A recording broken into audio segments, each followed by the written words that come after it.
me refiero a la embajada.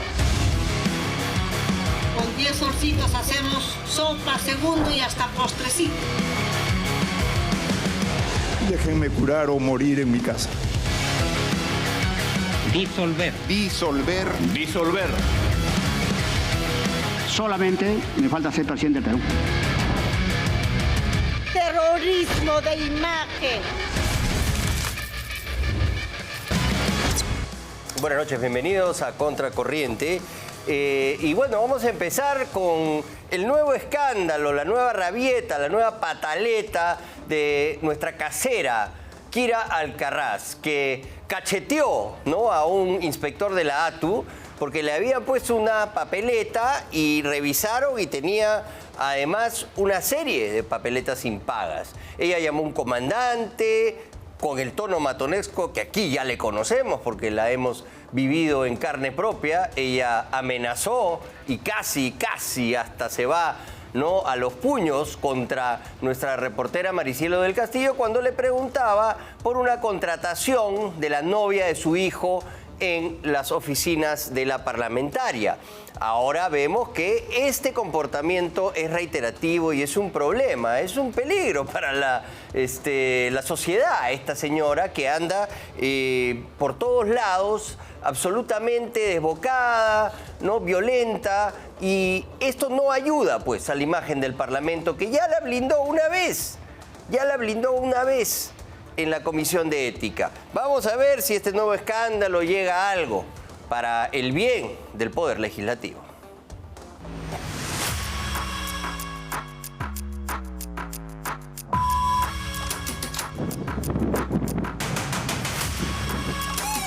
Tantas veces, Kira Alcaraz. Pasó cada gesto y lo haré con el corazón para que tú duermas con mi amor. Bueno, entonces yo también diría que todos los reporteros son una mierda. También. Bueno, entonces yo también diría que todos los reporteros son una mierda. También. No por eso son. No, si él me está diciendo, pues, tú me estás insultando. La que insulta hasta con la placa de su auto.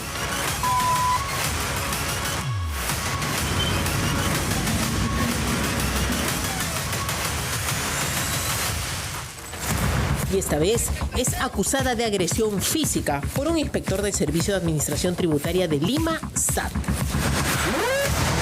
¿Cómo está la agresión de la señora Alcaraz? Todo estable. ¿Te golpeó en la cara? ¿En qué parte? Me golpeó en el rostro. En el rostro. ¿Has pasado por médico legista? Te veo por acá medio rojo en la mejilla. Ahí fue el fútbol, la agresión. ¿Qué es lo que ha sucedido después de eso? ¿Que ha llamado para ofrecerse disculpas? ¿Ha buscado contactarse? No, para nada. No puedo brindar más declaración alguna. Es el último 5 de enero, exactamente a las 3:32 de la tarde y exactamente en este lugar, a esta altura del puente Atocongo en San Juan de Miraflores, donde la camioneta Ford Territory de la congresista de la República, Kira Alcaraz, fue detenida por un inspector del Sistema de Administración de Transportes, SAT. Y es ella quien quiso evitar que se ejecute la orden de captura, quien, según la denuncia policial, agredió a este inspector. La denuncia es clara. Siendo aproximadamente las 15:32 horas, se encontraba realizando sus labores como técnico verificador vehicular del Servicio de Administración Tributaria SAT. Durante la intervención de un vehículo de placa CTM-375, marca Ford Territory, color negro. Contaba con una orden de captura emitida por el SAT. En esta zona de Atocongo, la camioneta Ford Territory fue detenida por policías y por el inspector del SAT. Alcaraz no estaba manejando. Yorel Kira Alcaraz Agüero, quien se presentó como congresista de la República, manifestando que tenía una diligencia que atender y que la deuda no le correspondía. La congresista, de manera protestante y altanera, llamó a un supuesto comandante de la policía, indicando que se le brinde apoyo a su persona. Le arrebata el celular y lo golpea en el rostro con su propina, causándole molestia y agresión física. Asimismo, la denunciante refiere que la congresista le indicó que a partir de esa fecha, él ya no trabajaría en el SAT, haciendo alusión a supuestas represalias. En el certificado médico legal obtenido en exclusiva por este programa, se describe el diagnóstico del inspector agredido. Tumefacción en la región malar izquierda. Pequeña impresión unguial en proceso de costrificación en la cara posterior de la muñeca izquierda, lo que acredita signos de lesiones traumáticas recientes ocasionado por agente contuso y uña humana. El vehículo donde estaba la congresista, primero de Somos Perú, luego de Podemos Perú y luego No Agrupada, fue llevado hasta este depósito. La multa era de 1.327 soles y fraccionó el pago. Pagó 800 soles y con esto pudo retirar su vehículo. Debe 527 soles. Pero esta no es la única multa que ha recibido Alcaraz. Este programa estuvo en exclusiva en San Juan del Lurigancho en el momento exacto, cuando el vehículo en el que estaba la congresista, que nos demuestra que siempre podemos caer más bajo, invade una vía exclusiva para el tránsito de buses y es detenida por la policía.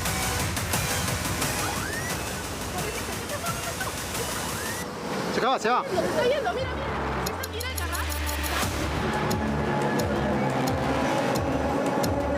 Pero está en otra vía.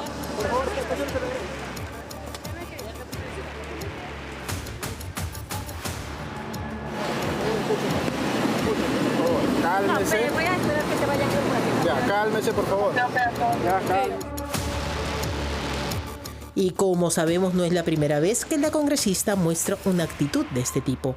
En conversación con este programa, niega la versión del inspector. De darse una investigación en la Comisión de Ética del Congreso, esta sería la segunda ocasión. La primera fue por la agresión a nuestra reportera Maricielo del Castillo. Si estuviera alterada, tenlo por seguro que ya te hubiera estampado con la pared, ¿ya? Congresista, nos hubiera estampado con la pared por preguntarle por qué. No me digas tú que estoy alterada. Tú no me has visto alterada, mi amor. El día en que tú me ves alterada, ten por seguro que ni tu mamá va a querer estar a tu lado. ¿Qué parte? Oye, ya te contesté. ¿Cuántas veces te tengo que responder? ¿Cuál es el problema? ¿Cuál es el problema, congresista? La señorita no tiene... Voy a repetir, parece que no lo entiendes. 1 más 1 es 2. Te acabo de decir que para ser coordinadora solamente tienes que haber tenido experiencia administrativa 2 años. La señorita lo cumple. Por eso digo, no estoy alterada, porque si estuviera alterada, tenlo por seguro que te estamparía con la pared. Pero como no estoy alterada, por eso que todavía sigues viva, mi amor. Pero este lamentable hecho quedó en nada y Alcaraz fue blindada. Si tocan a una, tocan a todas. Si tocan a una, tocan a todas. Y si no, es pasado. No es la primera vez que la congresista Kira Alcaraz es grabada en un altercado. Tampoco es la primera vez que el conflicto ocurre en la vía pública. Hoy, una nueva denuncia, un inspector con lesiones certificadas, un vehículo intervenido y una congresista que vuelve a estar en el centro de la polémica. Porque al parecer, en el Congreso, siempre podemos caer más bajo. Kira Alcaraz es literalmente la congresista de la cultura mototaxi.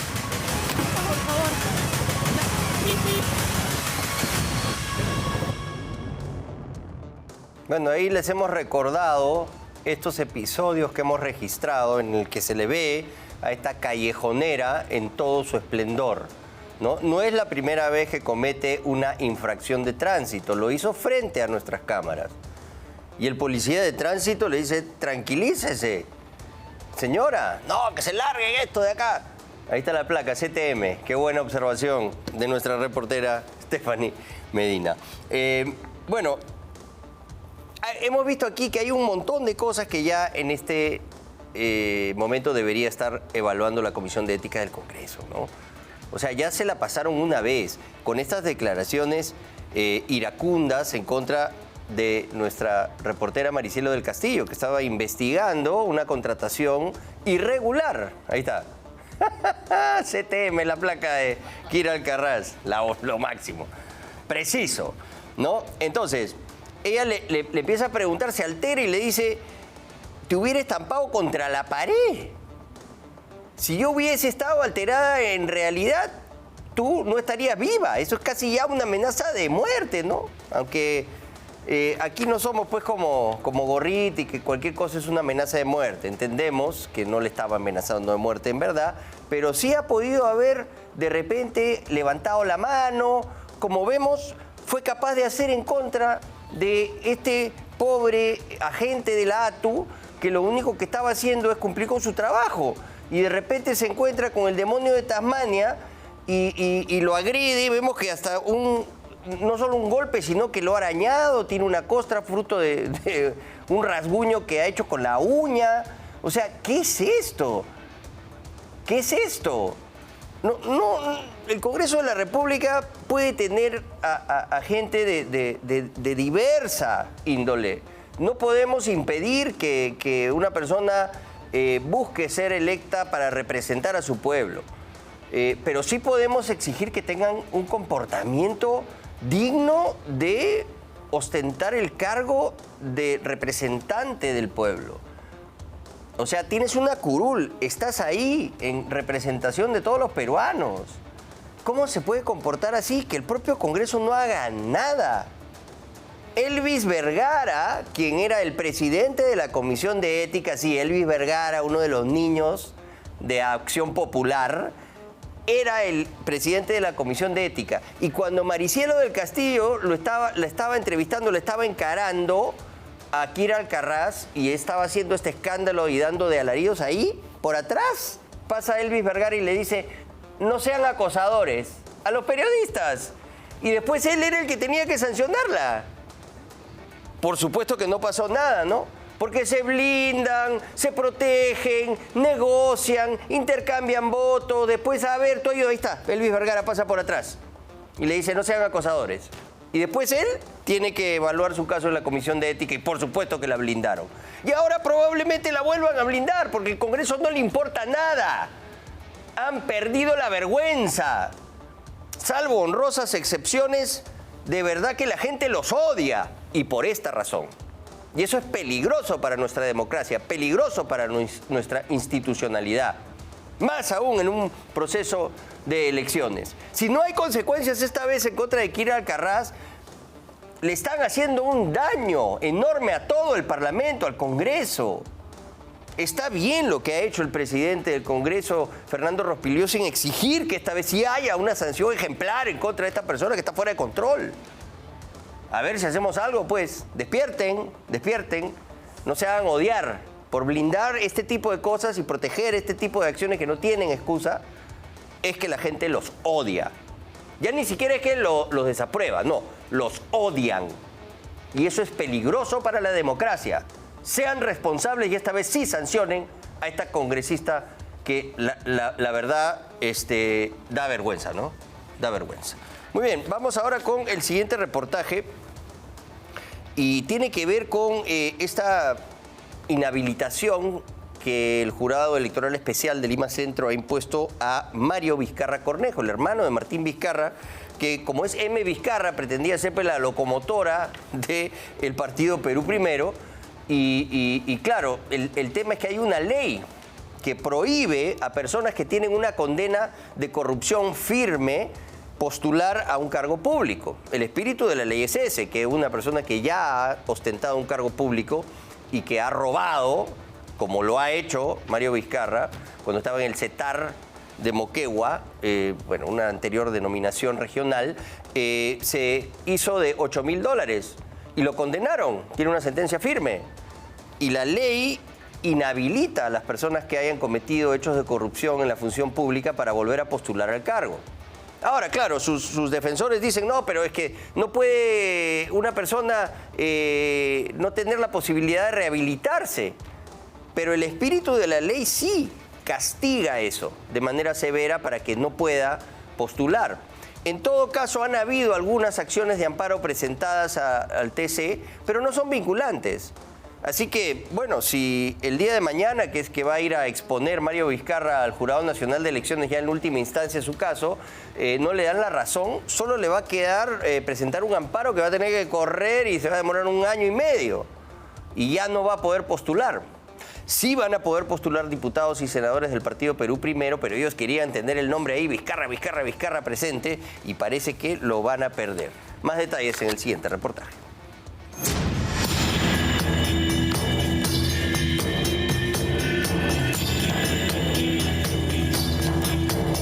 Martín y Mario, Mario y Martín, dos caras marcadas por la misma corrupción.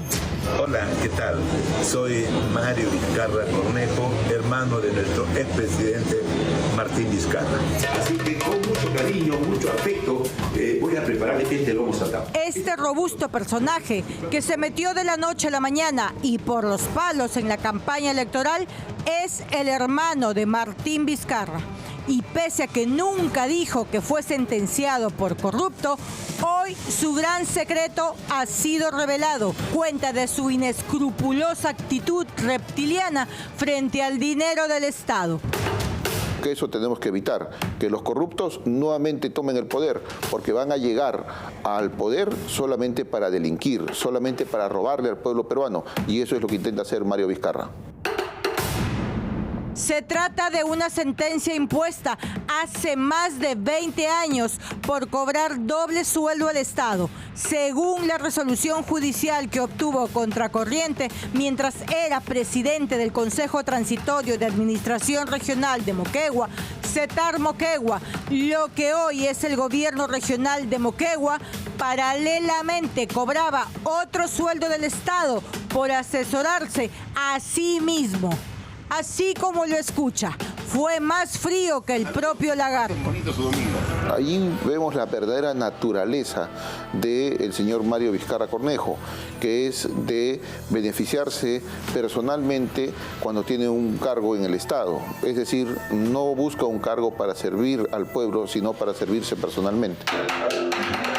Pero el Miyagi de la mentira no solo recibió doble sueldo del erario público, también fue condenado, según este documento, por falsedad genérica y falsa declaración en procedimiento administrativo, por firmar una declaración jurada, la misma que equivale a un testimonio legal, donde aseguró que no tenía otro vínculo laboral con una entidad del Estado.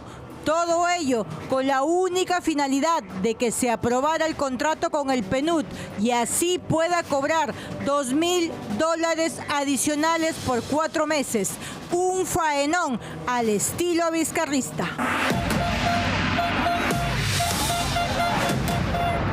Esta es la declaración de Mario Vizcarra ante el Poder Judicial, vista por primera vez en televisión y donde argumenta que cobró 2 sueldos del Estado porque sus antecesores así lo hacían.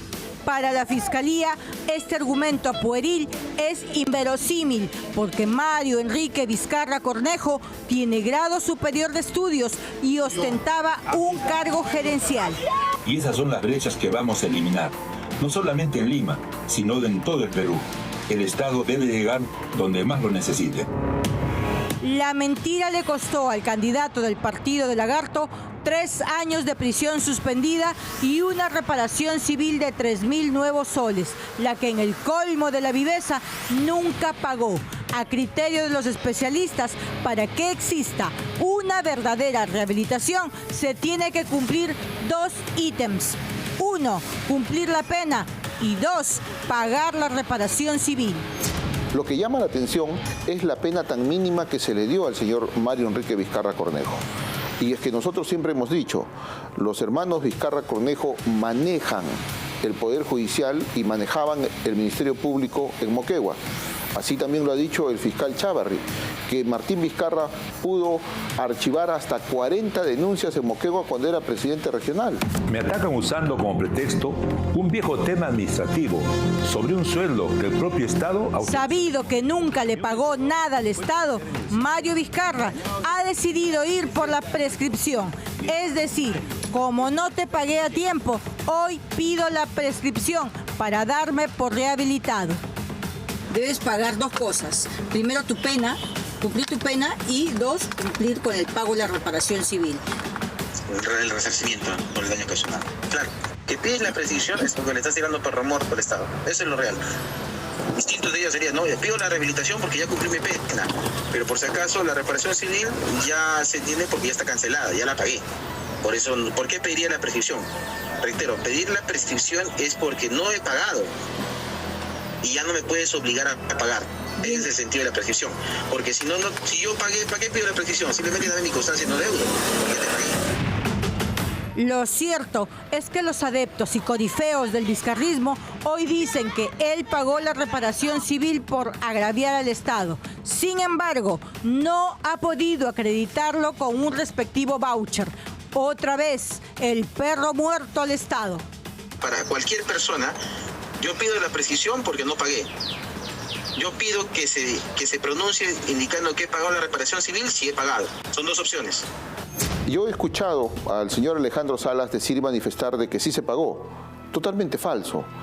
El señor Mario Enrique Vizcarra Cornejo no ha pagado los 3.000 soles de reparación civil que le fueron impuestos por haber sido declarado corrupto por el delito de peculado. Por eso es de que se acoge a la prescripción. El no pagar una reparación civil al Estado peruano, eso te conlleva que puedas ingresar a un registro de deudores de reparaciones civiles. Y la norma también dice que si tú debes al Estado peruano, no puedes también ser candidato. Por ahí está también la norma, ¿no? En ese sentido. En ambos hay colateralmente, o sea, no puedes ser servidor público. Estoy hablando ya como futuro presidente del Perú. Tengan la seguridad que vamos a llegar al poder. El Jurado Electoral Especial de Lima Centro 2 ha detectado esta sentencia y ha declarado inadmisible la candidatura al Senado de Mario Vizcarra, quien simultáneamente postula la presidencia de la República por Perú Primero. Y es que la ley 3717 es muy clara. Están prohibidos de postular todos los funcionarios públicos que fueron condenados como autores de los delitos de colusión, peculado o corrupción de funcionarios, aun cuando hubieran sido rehabilitados, dice la ley. Fui juzgado, cumplí y hoy estoy totalmente rehabilitado. El show se le ha acabado a Mario Vizcarra. Su secreto ha sido revelado y el Perú conoce a otro lagarto más. Alguien que cometió delito como funcionario público, que hoy pretende ser el funcionario público con más poder. ¿Qué creen que haría si el voto le da poder? No hay peor ciego que el que no quiere ver.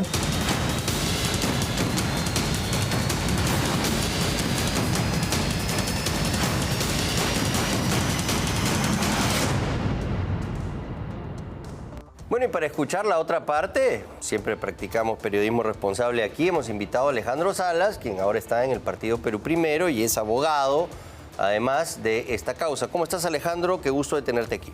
Augusto, muchas gracias por la invitación a ti y al medio, ¿cómo no? Primero lo de la reparación civil, porque claro, lo que aduce el procurador Carlos Ponce es que él no ha pagado la reparación civil y por lo tanto no se puede considerar que está rehabilitado, porque la rehabilitación es haber ya cumplido tu condena y haber pagado la reparación civil. Era una reparación civil de 3.000 soles, ¿por qué no la pagó? Mira, esa reparación civil, de acuerdo a los registros de memoria que tiene Mario Vizcarra, sí la pagó. Lo que sucede es que el voucher no lo presentó. Ahora, el procurador... Pero tendría que haberse encargado de dejar eso pero el procurador, en orden, ¿no? El procurador que dice que se le ha echado perro muerto, estamos hablando de un tema hace 20 años. ¿Por qué no le requirió él como procurador en su trabajo, en su chamba al juez, decirle, oye, no me ha pagado la reparación civil? ¿Por qué no lo ha hecho? O sea, ahí hay un tema que la carga... ¿Y por qué pide prescripción, pues? Porque al no encontrar el documento, ya hay, digamos, pronunciamientos de la Corte Suprema que cuando el Estado, los abogados del Estado, los procuradores, no solicitan el pago de la reparación civil por 10 años, prescribe. Es algo que está fundamentado en el campo normativo, en el campo Pero sí pagó entonces la reparación civil. Es lo que el registro de memoria lo recuerda, claro. Si a mí me pides ahorita un voucher de pago hace 20 años, me pongo a buscarlo, seguramente de pronto no lo encuentro, ¿no? Ya. Pero el tema es que él ha sido condenado, ¿no? Por corrupción, pues. Ese es el problema. Si me das un minuto, yo te explico el contexto de la situación, ¿no? Él fue procesado como 2 otros funcionarios más del CETAR, ¿ok? Supuestamente por recibir doble remuneración. Cuando él lo convoca el gobierno, porque quien lo convoca es el gobierno, Valentín Paniagua, para asumir el CETAR, que era lo que antes asumían, antes hoy son los gobiernos regionales, asume la función de funcionario, pero a la vez en la institución le dice, vas a recibir un bono de productividad que te lo va a pagar el PNUD. Y él firma un contrato con el PNUD. Eso lo hacían todos los funcionarios públicos del CETAR a nivel nacional. Mal de muchos. No, lo que quiero decirte es que el único órgano de control institucional que observó ese bono fue el órgano de control institucional de la Contraloría de Moquegua. A Mario Vizcarra lo procesan. Él sale decepcionado, el ingeniero dice, bueno, me vas a procesar, lo sancionan en primera instancia y no apela. Otro funcionario que fue, digamos, procesado por el tema, apela y en segunda instancia lo absuelven.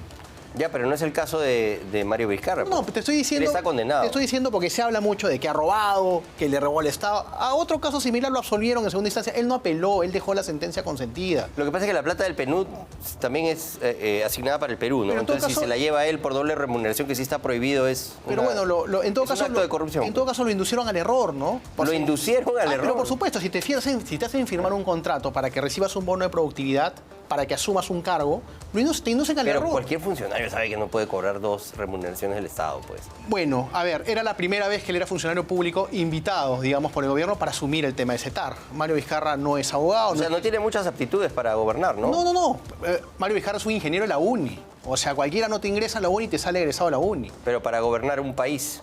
Tiene mucho conocimiento del país, o sea, es cuestión de conversar con él. Ojalá algún día converses con él sobre el país y vas a darte cuenta. Yo veo que no puede hilar dos oraciones seguidas con sentido. Él todavía no ha salido, digamos, a conversar y explayarse respecto a las propuestas. O sea, él ahorita está en una etapa en la cual está asumiendo, digamos, la responsabilidad del partido, de la candidatura. Estamos pasando todos estos baches que se están presentando.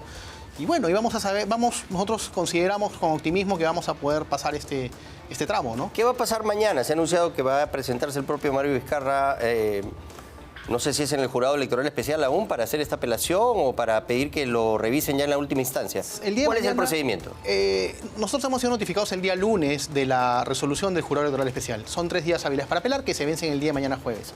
El recurso de apelación se presenta ante el propio jurado electoral especial, quien va a revisar que se ha pagado el arancel del recurso de apelación, va a revisar la forma del recurso y le va a dar la alzada, va a decir, lo va a elevar al Jurado Nacional de Elecciones, quien al momento de recibirlo, dentro de su cronograma, pondrá la fecha y la vista de la causa, que debe ser las próximas semanas, ¿no? Ahora, se habla mucho de que tiene derecho a postular porque los ciudadanos no pueden rehabilitarse y volver a ostentar un cargo público. Pero yo siento que el espíritu de la ley, Alejandro, tú, a ver qué me dices, es precisamente de evitar que personas que hayan cometido, ¿no?, actos de corrupción cuando han estado en función pública ya no vuelvan a tener estas responsabilidades, porque sí ha sido un problema grande, ¿no?, estar expuestos a tantas personas que van a saquear el Estado, como Martín Vizcarra, ¿no?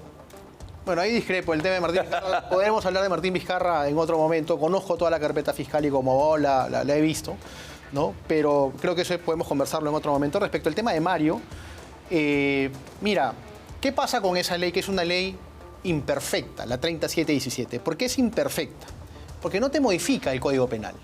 El artículo 426 del Código Penal te establece claramente todo el esquema de la inhabilitación. Y en nuestro país sí hay inhabilitación perpetua, que inclusive puede ser revisada después de 20 años, que es para otro tipo de situaciones. No es el caso de lo que se le procesó a Mario Vizcarra.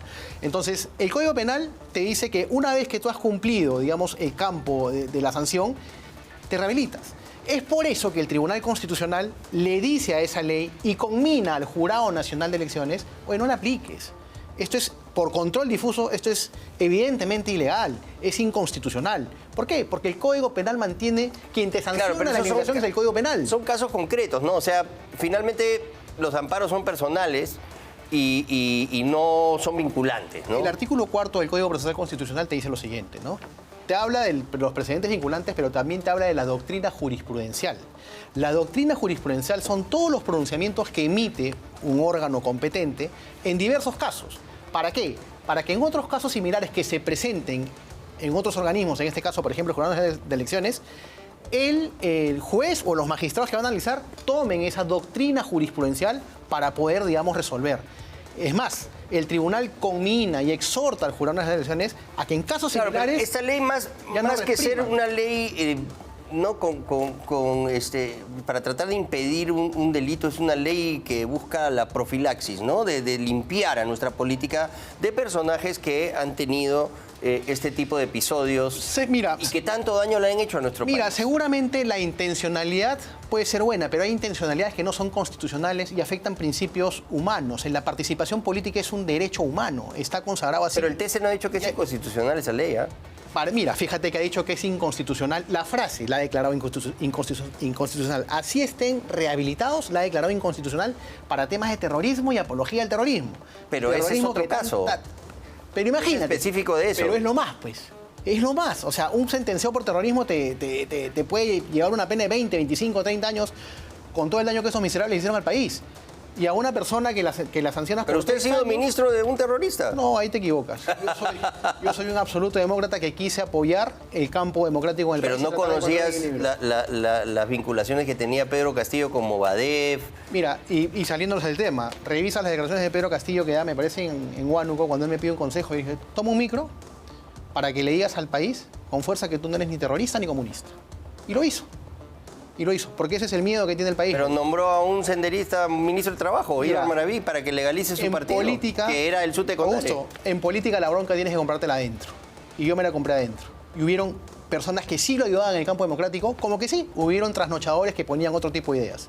Contra eso nos enfrentamos. Adentro habían enfrentamientos muy fuertes, hasta donde se pudo aguantar. Cuando él nos deja de lado, se acabó todo, pues. Así de sencillo. Ya, ¿ahora vas con Perú Primero para el Senado?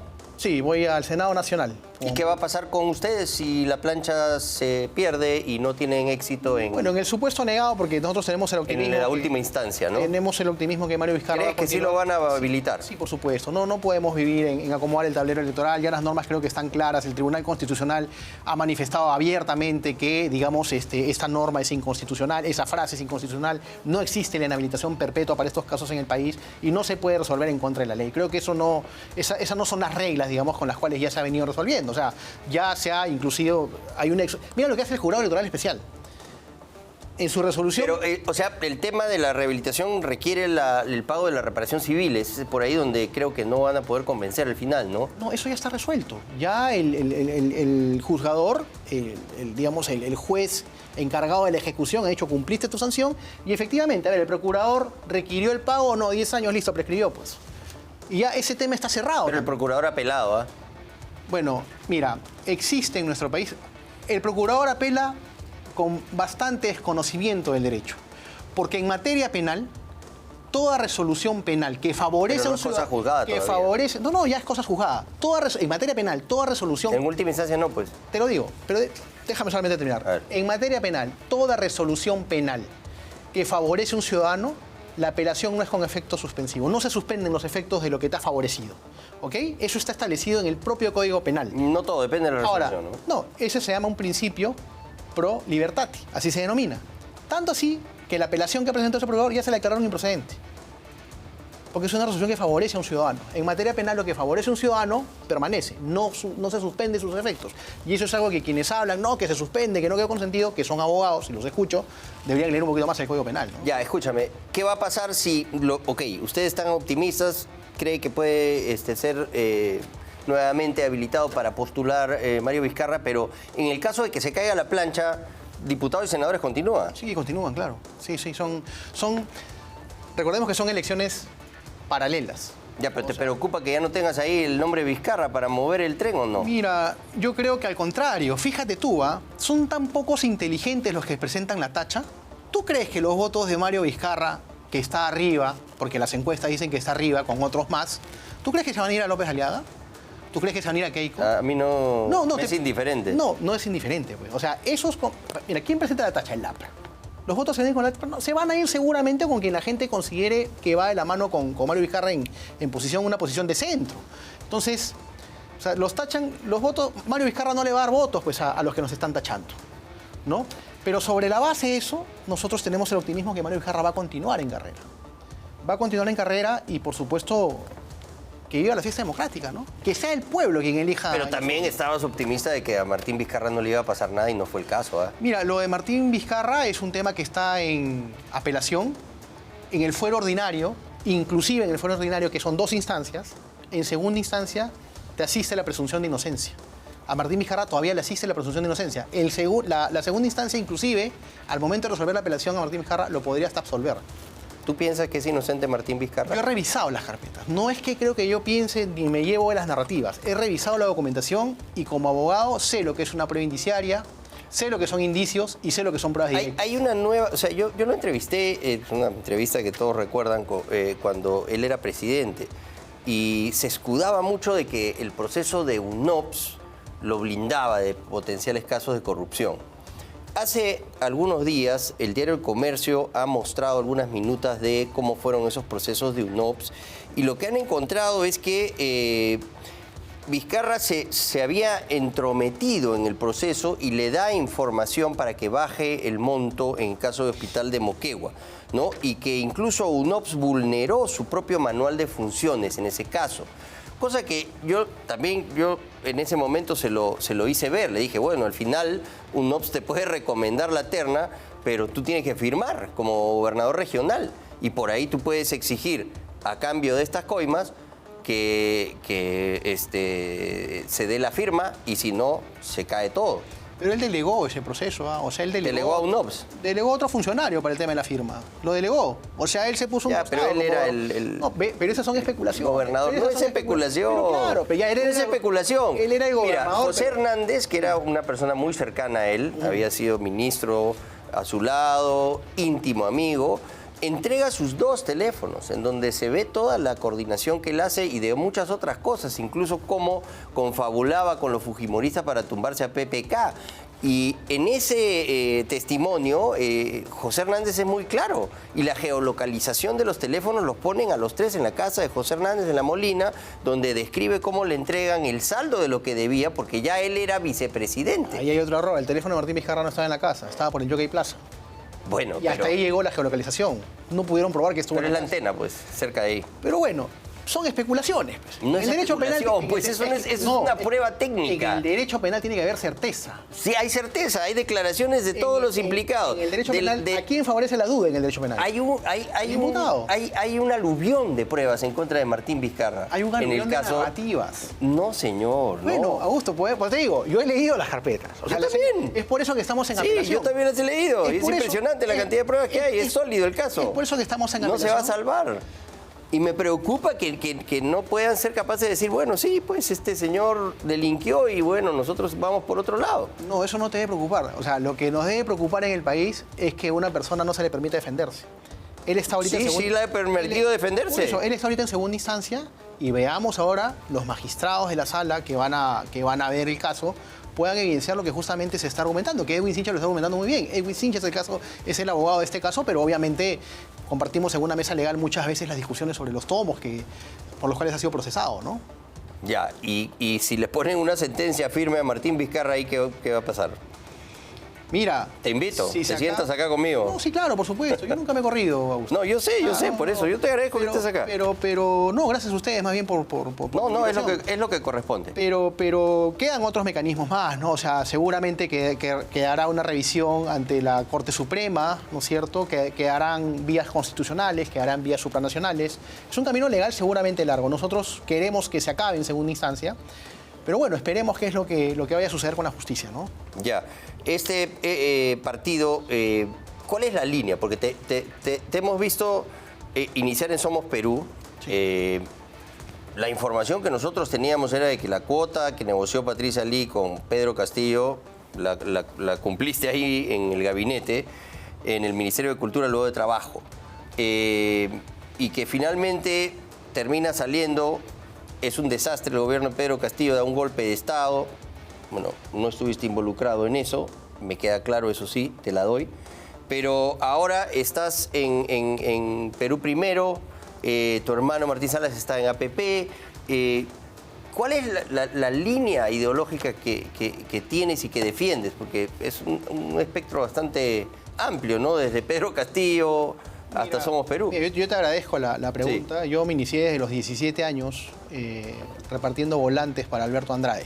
¿Ya? O sea, tengo una formación de muchos años en Somos Perú. Y efectivamente, eso de que Somos Perú, digamos, me dice, el gobierno quiere, digamos, un gabinete de ancha base, y hemos considerado que estás preparado para poder asumir, digamos, el cargo. Yo tengo estudios de política, el laboratorio político en el extranjero, tengo maestría en gestión pública, conozco el tema de la gestión pública, o sea, yo he estudiado la gestión pública.